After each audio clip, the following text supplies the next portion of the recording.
Hi, this is Michael Weiss with Pajamas Media.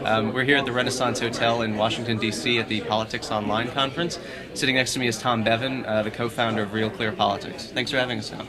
You bet, Mike. So one of the most interesting things about Real Clear is that it's a great aggregator of content as well as a provider of original content. And I'm just wondering, how do you sort of go about filtering, daily articles, blog posts, and such? What's your sort of your heuristic for finding the most engaging and lively stuff on the internet? It's pretty simple, actually. I mean,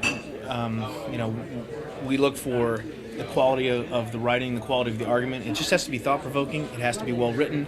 And to the extent it's unique and different from other things that are out there, I mean, you'll find a lot of subjects that are covered in depth over and over again by a lot of columnists. But some arguments are constructed better than others. And again, every day, we try to represent on the site not just a variety of viewpoints, certainly from across the ideological spectrum, but also a variety of subject matter.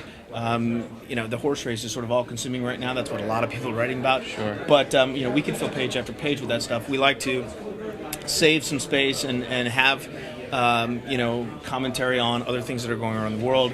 Other things here at home, whether it's economics-based, the housing crisis, or obviously foreign policy, which is a huge concern. Just the other day, the Russian elections, Sure. stuff that's going on in South America, things like that. And that's how we go about constructing the page. I mean, one of the interesting things, the features of the site is your polling. And we were talking earlier that you take an average of pretty much all the major polls and sort of arrive at your conclusions based on, if you kind of factor out, say Zogby's method or filter that through CNN's method, and you'll arrive at sort of a more, accurate assessment of who's leading in the race, in the general election, the primaries. I mean, could you just talk a little bit about... Yeah, I mean, the basic theory behind it is that you have, when you have one poll, for example, that shows one result, but you have, let's say, 5 polls released basically over contemporaneous periods of time. Those surveys were in the field at the same time. That if you look at all of those polls in total, you will get a sort of a more accurate, sort of clearer, broader picture of where the race is than taking, as is often the case, not only with the media, they'll pump some result from some poll that so-and-so's up 10 points or so-and-so's down 10 points, when you've got other polls out there that are showing something different. But also the partisans on each side. I mean, we see this all the time. My candidate's up. This is the poll that I'm, the only poll that I'm focused on. Your candidate's down. That sort of thing. If you actually take all the polls in total, if they've been in the field over the same period of time, we think that gives you a smooths out some of the idiosyncrasies and gives you a better picture of where the race stands. Sure. I mean, have you monitored how successful you've been, say, tracking a poll for a primary that's already passed in terms of what the actual turnout and the results were for that contest? Have you had an edge on some of the other guys, or I mean?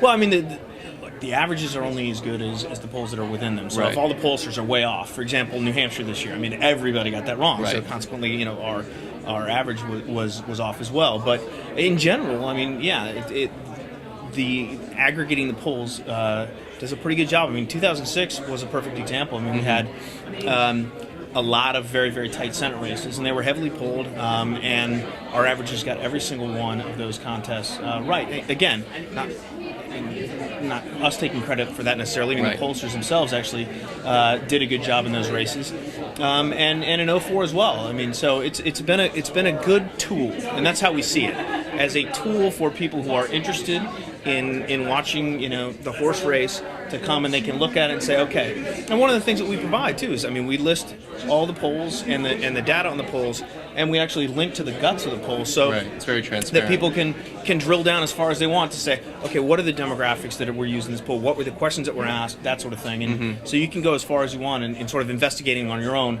and making value judgments about which polls you trust and which polls you don't. Right. So I guess the big question is, you and John started this site a couple of years ago. What was the galvanizing instant for you? What did you decide needed to be done that hadn't been done, that you needed something like Real Clear? We actually started the site back in 2000, and John was a trader at the Options Exchange in Chicago, and I've been in advertising for a number of years.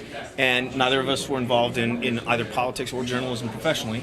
We were just political junkies, and we were the kind of people who open up a newspaper and go to the op-ed page first, and then go back and read the news after sports, which is where most people do. That's a different story.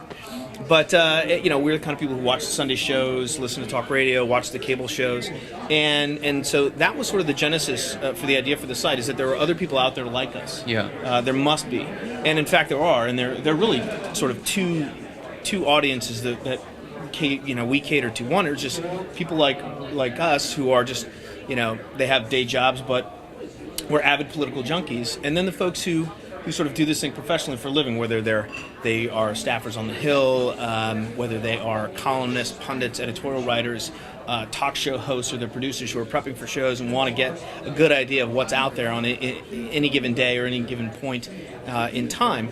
And the kind of people who literally would love to sit down and do what we do, which is read 100 newspapers every single morning to find out what's going on in the world, but simply don't have the time. And that's one of the services that we provide, not only just in the commentary on sort of a day-to-day basis, but again, as we aggregate, all the latest on these races, on the polling data, the analysis, the latest news stories, what's going on, for example, today in Texas, Ohio. Mm-hmm. And that's truly every day when we get up, that's our mission, is to bring all that stuff together in one place for people so that they can find it. Sure.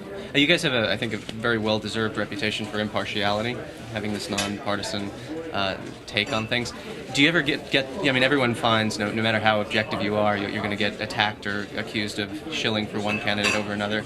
Do you find that sort of maybe informs some of the decisions you make in terms of aiming for a really strict rule of impartiality and everybody's politics eventually sort of seeps into whatever they're doing, right? So, how do you go about making sure that Real Clear stays sort of above the fray or kind of... Well, again, it's we often get attacked for being too liberal. We often get attacked for being too conservative, and so that means we're somewhere in the right place.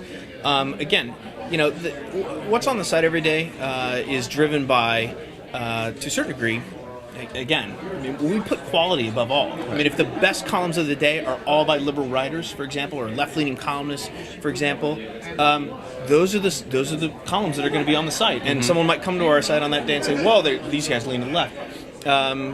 But on another given day, perhaps the best columns that day, a majority of them, again, look, there's a lot of good content out there from across the spectrum, left, right, center. Sure. And so if you dig hard enough, you can find it. And again, this is one of the niches that we try and occupy, because you'll go to a place like, let's say, National Review. You will never find a liberal opinion there. And you'll go to a place like The Nation, and you will never find a conservative opinion there. And so we do try very hard, because we know that is something that people who love this stuff and live and breathe it, and who are interested in the arguments themselves, not just sort of going into an echo chamber, and that's why we're able to pull from all those sources. Right. We will have, on a given day, let's say, an article from the National Review on, let's say, taxes, paired with an article from the Nation on taxes. And we put those side by side, and people can read them both and inform themselves as to what the different sides of the arguments are, and then make their own decision about who has the better side of it. But you guys also do original content. You have your own contributors. We absolutely do. Is there kind of a sense of trying to balance out the voices or the editorializing or the kind of opinions being put forth? And if you guys eventually broaden your staff and have even more writers that are just... Again, we are looking for the... just the best quality. We're trying to look for the best and produce the best quality every single day, whether it's coming from us or wherever it's coming from. Yeah, well, I think you guys are doing a great job. I appreciate it very much. Thanks a lot, Tom. Thanks, Appreciate Mike. it. All right. For Pajamas Media, this is Michael Weiss. Peace out. Cool.